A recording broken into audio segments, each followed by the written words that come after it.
Maintenant, quand tu débutes ta journée en tant qu'infirmière, comment ça se passe au sein d'un hôpital ou d'un centre de santé? Qu'est-ce que tu fais?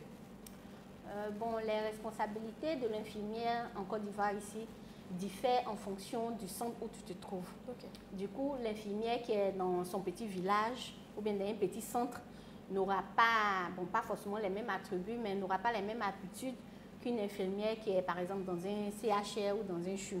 Voilà, quand tu es dans un endroit plus restreint, où souvent tu es responsable de centres, dans les centres un peu reculés, dans les petits villages. Okay. Quand le médecin n'est pas là, parfois tu fais les consultations avant d'administrer les soins. Donc en plus de l'administration des soins, tu fais parfois aussi les consultations. Voilà. Okay. Et quand ça te dépasse, tu fais appel au médecin. Par contre, quand c'est dans les unités plus grandes, les CHE, les CHR, quand tu viens, après la visite, les médecins donnent le protocole. Après que les parents envoient les médicaments, tu les administres. Voilà, tu fais les injections, comme d'habitude. Voilà. Tu prends les voies, tu fais les pansements. Effectivement, en fait, tout ce que tu es en train de dire là, c'est important que tu dises, comme tu as dit, les pansements, administrer les médicaments. Est-ce qu'il y a d'autres justement actions comme ça qui incombent à l'infirmière? Oui, bien sûr. Bien sûr.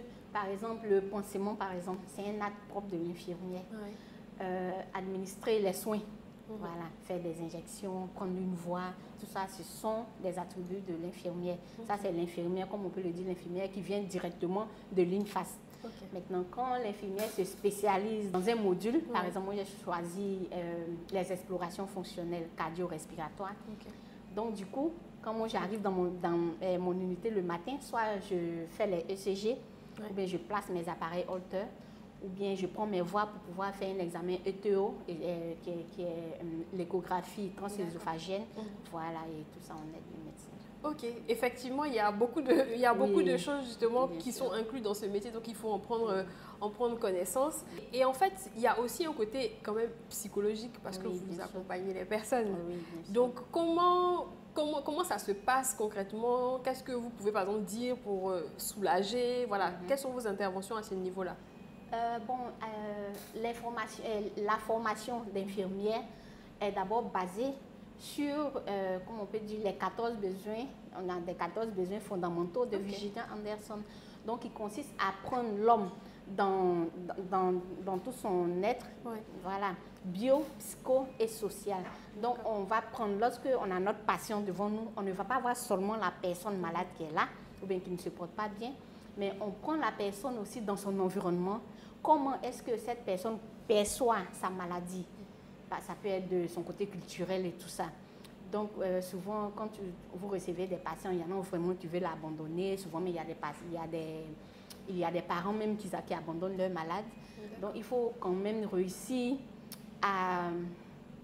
On doit tout faire pour réussir à... comment on appelle ça? À faire accepter la maladie aux patients. Voilà, souvent même rentrer un peu dans la culture et tout ça pour leur expliquer, parce qu'en Afrique ici, très souvent, il y a certaines pathologies qu'on assimile directement à la sorcellerie ou à beaucoup de choses. Donc, il faut vraiment pouvoir emmener les parents et tout ça, c'est dans la douceur, c'est dans la discussion. Voilà. On a vraiment un rôle psychologique à faire. Là. Effectivement, on voit ça. Maintenant, Mélène, ce que nous souhaiterions savoir, c'est quels sont les avantages du métier d'infirmière? N'hésitez pas à vous abonner à la chaîne et à partager tous les contenus autour de vous.